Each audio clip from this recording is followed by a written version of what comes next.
వాళ్ళ అవ్వుంటే నిన్ను చెట్టి గట్టు అదే అంటే డైలాగ్ ఇక ఇటు పెడతావు అనుకున్నా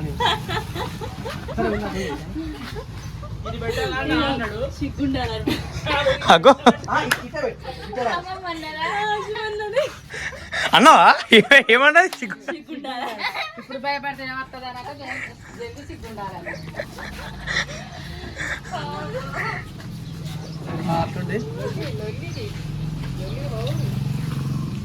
చాలు గైస్ ఇంకో చైర్ అనేసి ఇది